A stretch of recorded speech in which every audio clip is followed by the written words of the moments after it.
Olá, amigos e amigas, mais uma vez aqui dentro do espaço físico do Museu Vivo de São Bento. Estamos com a referência do mundo da capoeira. Na verdade, seriam duas referências, né? Mestre Raimundo e Mestre Levi.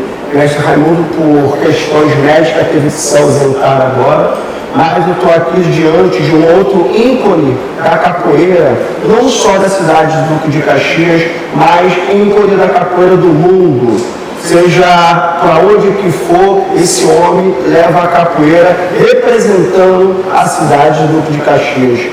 Estou aqui diante do meu grande amigo, Mestre Levi. Mestre Levi, se apresenta para o pessoal para a gente, por gentileza.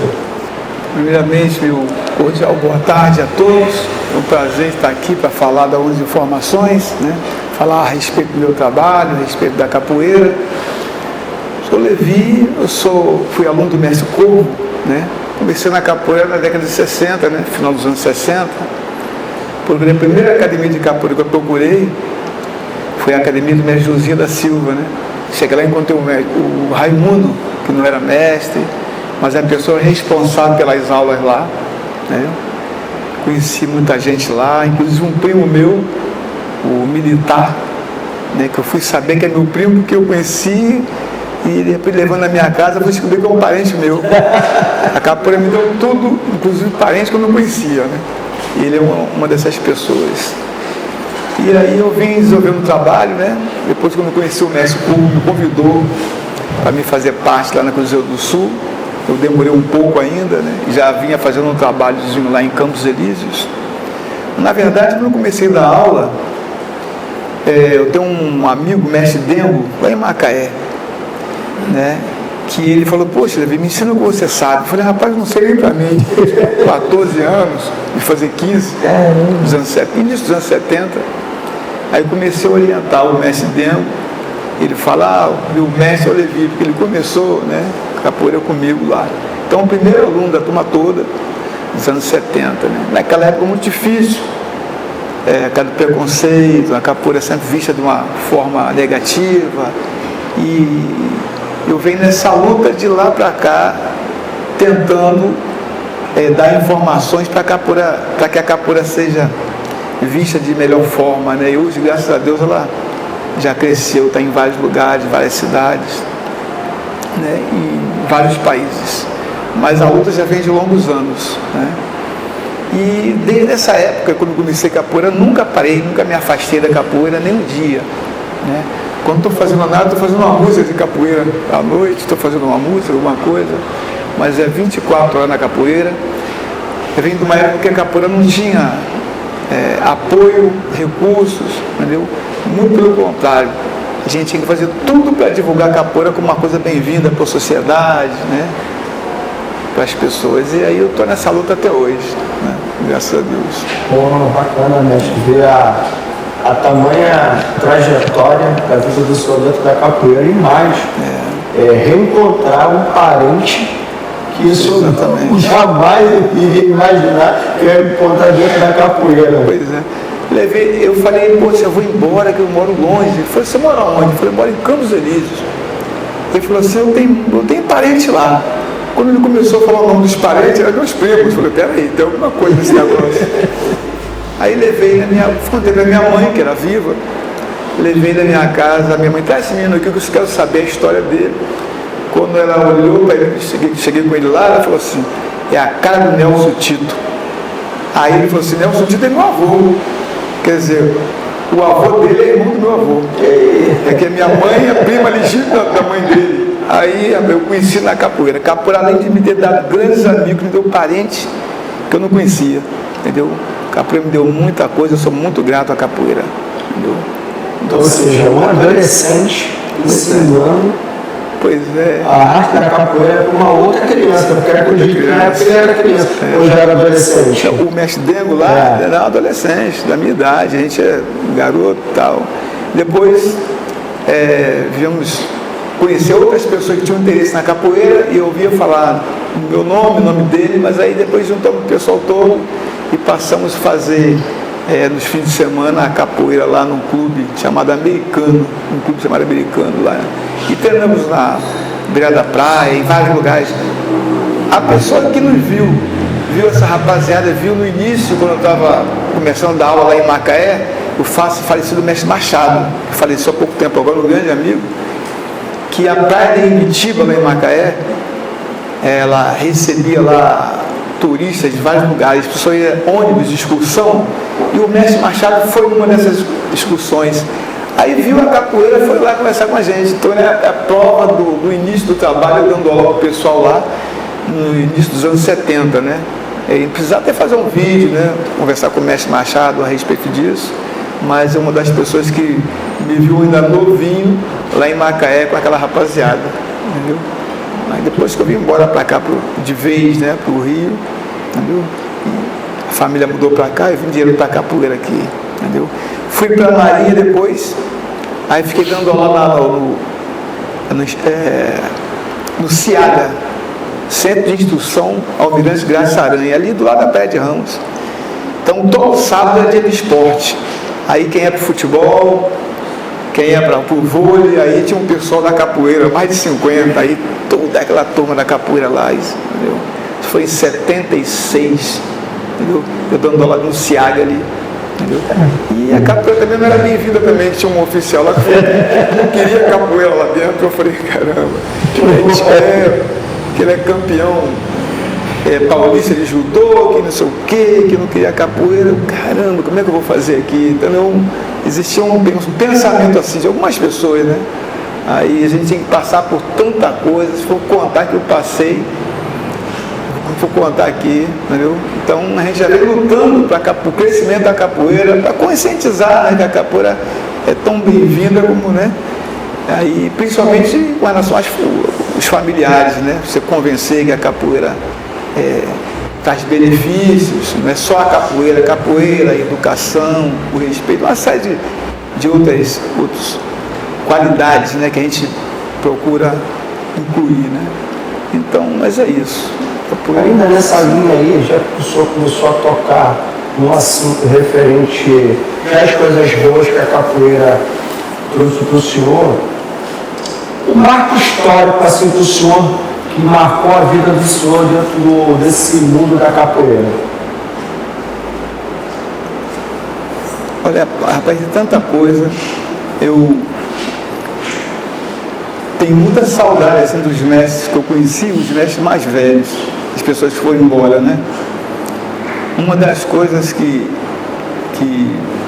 fiquei triste assim com o mestre Leopoldino, eu falei assim, ô mestre, o número do telefone. Ah, Levi, você não vai ligar não, sério. Quem liga para mim? Aí falou o nome de uma pessoa que eu não me recordo quem. Pergunta como é que eu estou, se eu estou me sentindo bem, se eu estou precisando de alguma coisa. Me liga constantemente. Tipo assim, uma pessoa naquela idade, ele, tipo assim, necessitava de alguém para estar perguntando alguma coisa, não ficar abandonado, né? Então, ele, depois que ele veio a falecer, eu não tinha ligado para ele, e me lembro que ele falou isso para mim. Entendeu? Tipo assim, necessitando de um carinho, de um apoio, ligar para saber como é que está, né?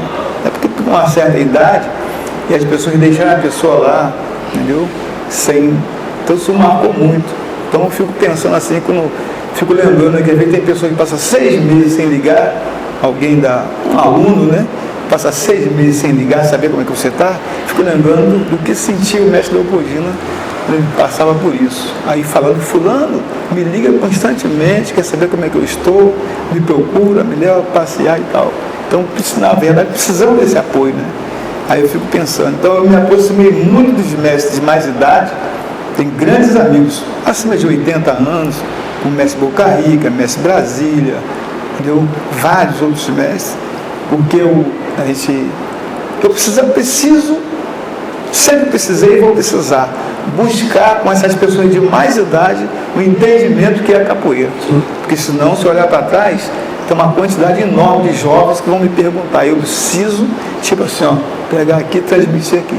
Então, se não conviver com as raízes da capoeira, com os mais antigos, para a gente entender, entendeu?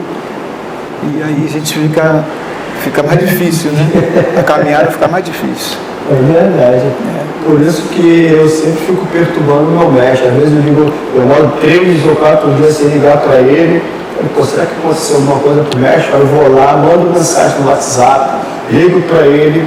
Quando eu não consigo ligar para ele no WhatsApp normal, ligo do número dele, ligo, porque hoje se tornou hábito, né? Hoje as pessoas, a gente não consegue ligar diretamente para o número da pessoa normal. A gente vai lá pela questão da facilidade que nós temos via WhatsApp, a gente vai lá, aperta o botãozinho para ligar. Só que por muitas das vezes a gente não sabe se aquele camarada está com internet na rua ou não. Então, assim, aí eu procuro fazer isso direto. E essa bandeira que o senhor levantou é muito importante. A gente sempre temos que se preocupar com o mais velho. Eu, por exemplo, estou aqui hoje conversando com o senhor. Eu sou da geração de 90, finalzinho de 95. Formei em 2019 aqui nesse espaço aqui onde nós estamos. Entrando aqui como um ícone da capoeira, conversando, para mim é um grande privilégio. E assim, o que eu fico pensando? Depois eu vou sentar com o senhor e vou sentar com o mestre Russo para saber de qual dos senhores já conheceu mais países para a capoeira daqui de Duque de Caxias. Eu me recordo, que eu me lembro, que essa informação, as duas pessoas que mais viajam do exterior com a capoeira são vocês dois. Aí depois eu vou fazer essa pesquisa. Então, diante desse papo que a gente está aqui trocando, essa roda de conversa, queria saber do senhor qual a música, uma chula, uma ladainha, uma clave, um corrido, que marcou a vida do senhor sempre gosta de cantar elas nas rodas de capoeira, e um instrumento da capoeira que o senhor se identifica pra caramba, porque eu lembro como se fosse hoje. Eu acredito também que umas coisas que marcou também a vida do senhor, fora essa preocupação com o saudoso, que Deus o tenha, o mestre Leopoldina, foi quando saiu aquela matéria, eu comprei a revista na época, eu vi essa matéria falando da roda da Praça do Relógio. Então assim, eu acompanhei, comprei a revista.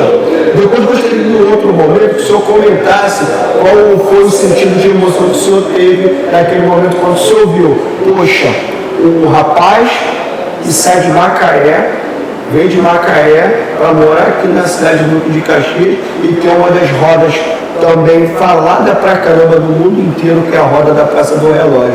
Mas a pergunta que eu vou remeter ao senhor é a seguinte: qual dos instrumentos que o senhor tem aquele carisma e uma cantiga? O instrumento mais antigo, né, é o tambor, né, a gente com um atabaque específico para capoeira, mas não era esse atabaque moderno, era o tambor, não.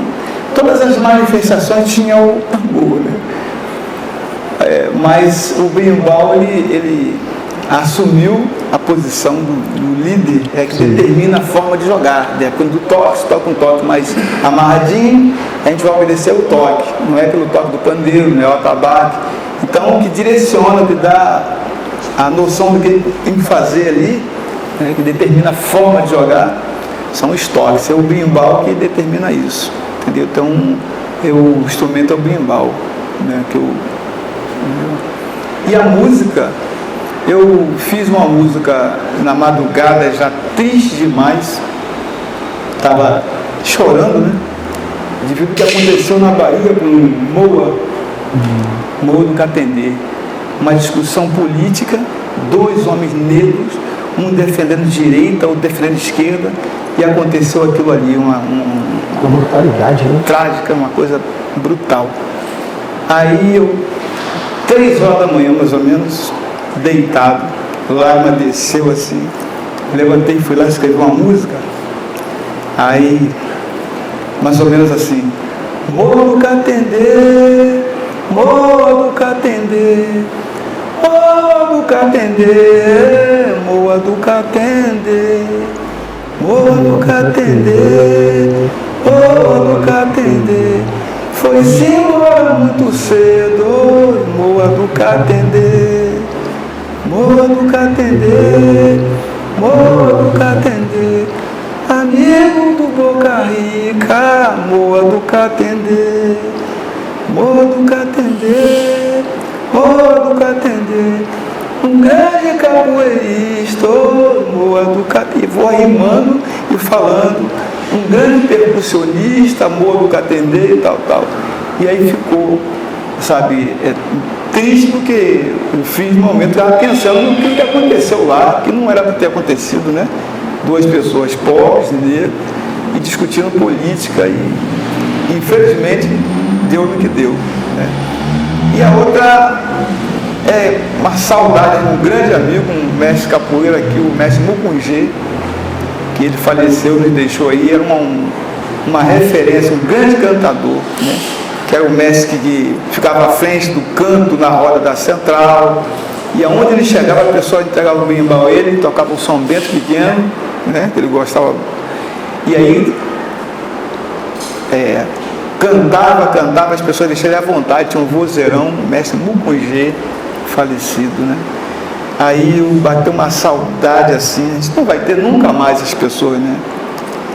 Aí eu fiz um currículo, entendeu? Mucungê, saudade de Mucungê,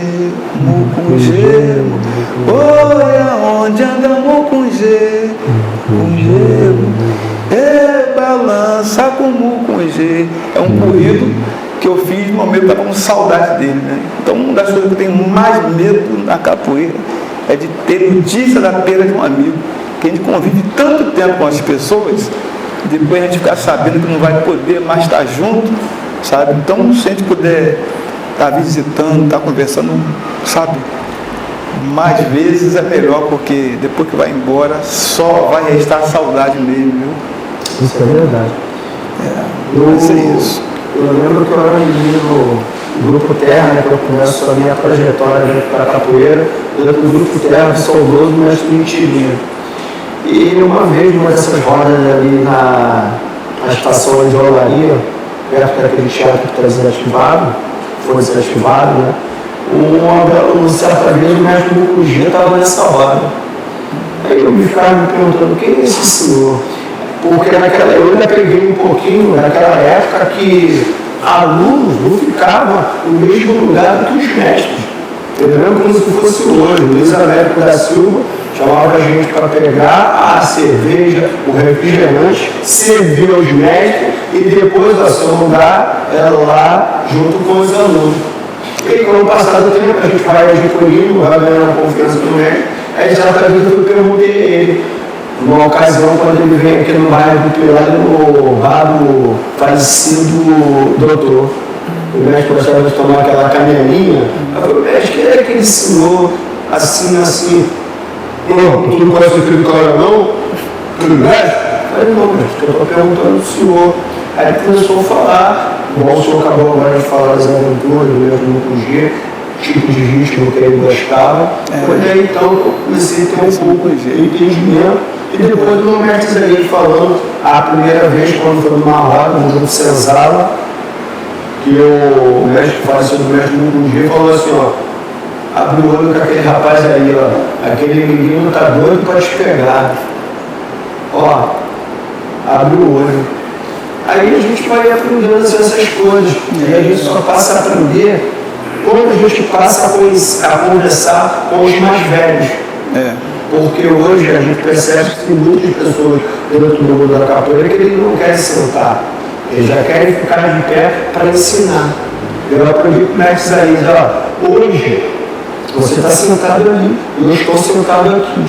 Você falando para a gente, falando se é para a capoeira. Vai chegar um momento na vida de vocês que vocês vão estar sentados aqui, onde eu estou hoje, e os alunos de vocês vão estar ouvindo vocês. E assim, vocês vão levando o meu legado.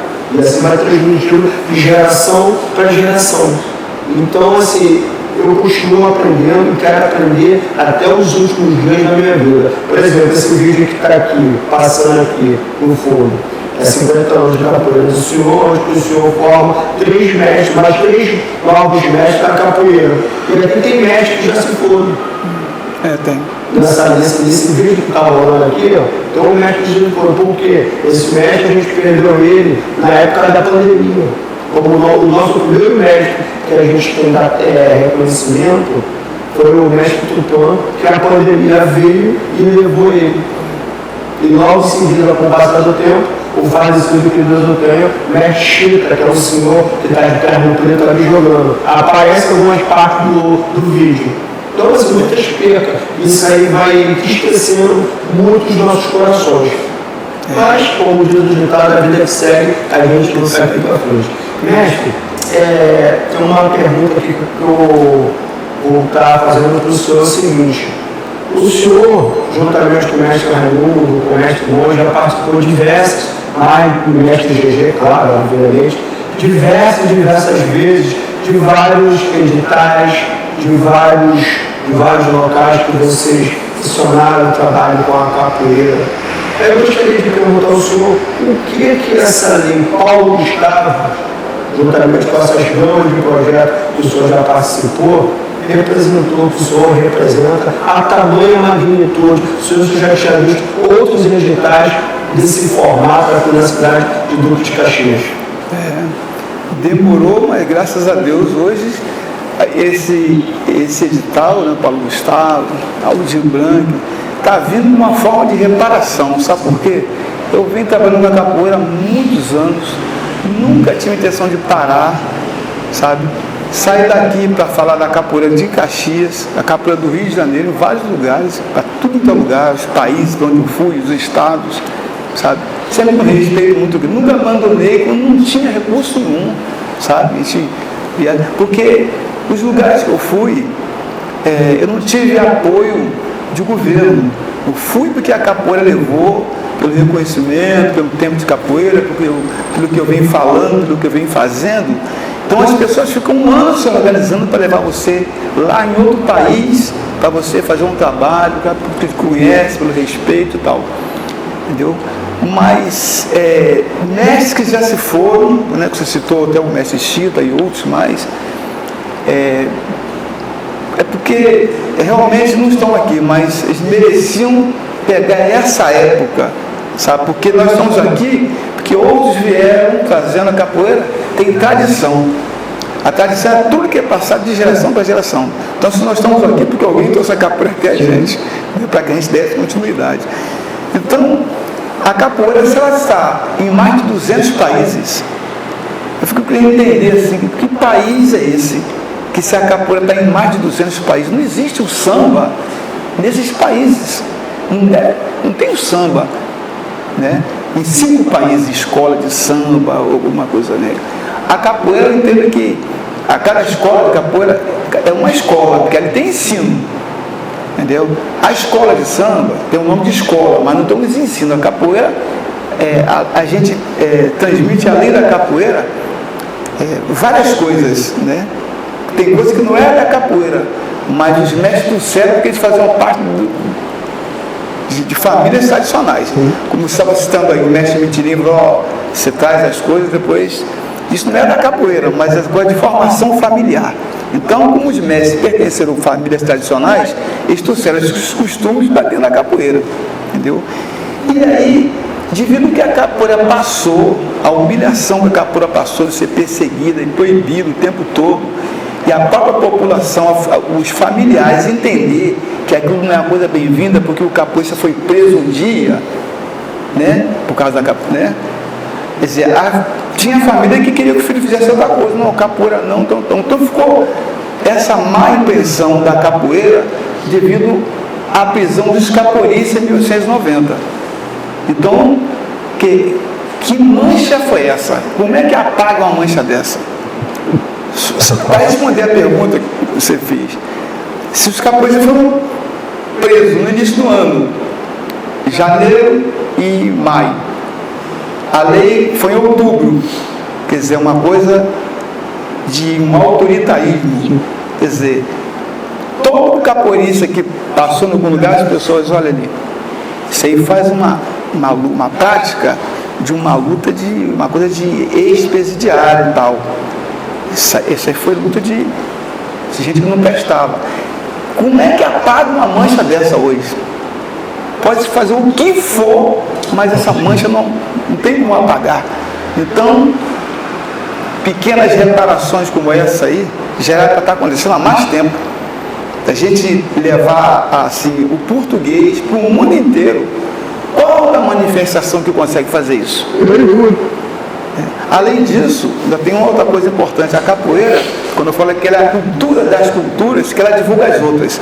Você faz um evento de capoeira, aí você traz o jongo, traz o maculelê, traz a puxada de rede, traz o tambor de crioula, traz outras manifestações. Então a capoeira é a cultura das culturas. Então, os mestres não deveriam estar passando as dificuldades que passam hoje. Era para o governo já ter enxergado isso há bastante tempo, entendeu? Então, essa lei Paulo Gustavo é bem-vinda, entendeu? Porque nós estamos aí construindo nosso espaço próprio para a prática da capoeira com maior dificuldade, então isso ajuda, porque nós vamos dar continuidade, né? Porque esses jovens estão lá esperando, estou fazendo uma obrazinha para poder fazer um trabalho social, então vem no momento oportuno. Esses recursos, entendeu, são necessários, né, para a gente que nós somos militantes, nós somos, na verdade, operários da capoeira. A gente vem trabalhando há muitos anos, educando os jovens, conscientizando, entendeu? A capoeira como tem uma história muito longa que se confunde com a história do Brasil. Tem que falar da capoeira, uma parte da história do Brasil, né? Desde a chegada dos africanos, a criação da capoeira, o crescimento dela. Capoeira é arte, é cultura, é geografia, é matemática. Quando você fala para o aluno assim, 2 a 2, vamos fazer dupla, e vão saber que é dupla, já começa a aprender matemática sem perceber, mas, entendeu? E por aí vai, né? Até as próprias músicas mesmo, né, que a gente canta até hoje, né? E a gente vê que a gente ensina, como o senhor acabou de dizer agora, você canta uma música. É geografia também, porque quais os estados mais desenvolvidos dos anos 60 e outras coisas mais, né? Verdade. Quais as cidades africanas, as 4 cidades africanas que tinham o maior número de africanos. Para a gente pesquisar capoeira, a gente precisa pesquisar essas cidades: São Luís do Maranhão, Salvador, Rio de Janeiro e Recife. Elas consideram as cidades africanas pela quantidade. Para estudar capoeira, a história dela tem que vir nos registros da cidade, registros policiais, que a gente conseguiu alguns documentos importantes. Essa tarde está sendo muito agradável pra caramba, né? Porque pela manhã a gente tivemos a oportunidade de estar aprendendo com alguns mestres, cada um dentro das suas vertentes, com os seus ensinamentos, com os seus fundamentos. E agora à tarde está se deliciando com essa informação aí, e o senhor vejo que o senhor nos traz, né? As 4 cidades africanas para você estudar para você começar a ter um pouco de entendimento do que é a história da capoeira. A gente já está chegando já nos finalzinhos, finalizando já aqui esse bate-papo. Eu gostaria de pedir se o senhor deixasse aí uma frase, algo impactante para essa nova geração de capoeiras, tanto o menino quanto os meninos que estão chegando agora no cenário da capoeira. Tem uma frase que eu falo: capoeira é muita coisa em uma só, entendeu? Capoeira é muita coisa em uma só. Tem os alunos mais novos que colocam muita dificuldade, às vezes moram próximo, moram perto, não precisa ter muitos custos para chegar à capoeira, e às vezes colocam dificuldades. Aquela jovem que arranja um namorado, aí começa a sumir um pouquinho da capoeira, o jovem de repente, aí, mas e quem está na capoeira há bastante tempo, quem está na capoeira, o que mais demora para formar. Nós não somos formados em nada, eu sou o mais antigo dos meus alunos, mas sou um eterno aluno da capoeira. Só vou parar de aprender capoeira quando eu falecer. Então, é a faculdade que mais demora para formar. Eu com 5 anos posso fazer educação física, né? Uns 10 anos posso fazer medicina, mas com 30 anos não posso nem falar que sou mestre de capoeira. Se eu olhar para trás, os grandes mestres que já se foram, que eu estava aprendendo com eles, se eles estivessem vivos, eu estaria aprendendo ainda muita coisa. Então a capoeira é um curso que não termina nunca, né? Simplesmente porque ele tem mais experiência para orientar os mais novos, mas mestre de capoeira. Então gostaria de falar para os jovens, para entender a capoeira, a história da capoeira, para entender o melhor o nosso país, mas entender profundamente, voltar lá em colônia, entender o que aconteceu na colônia, durante a colônia, depois entender tudo que houve durante a República, prestar muita atenção, depois 1889, né? Entendeu? Entender colônia, império e república. Essas três fases. República velha, república depois de Getúlio Vargas para cá, que a capoeira já, né? O pessoal já começou aquele jogo de cintura, de poder já praticar, de não ter tanta perseguição, mas essas fases, entender bem a capoeira para entender o nosso país, entendeu? O significado de muitas coisas. Gratidão, meu mestre. Agradeço aí por esse bate-papo, foi de suma importância assim, para a gente. E esperamos o senhor numa próxima edição, se Deus quiser. Se Deus quiser. Obrigado, grande mestre. Obrigado. Obrigado a vocês.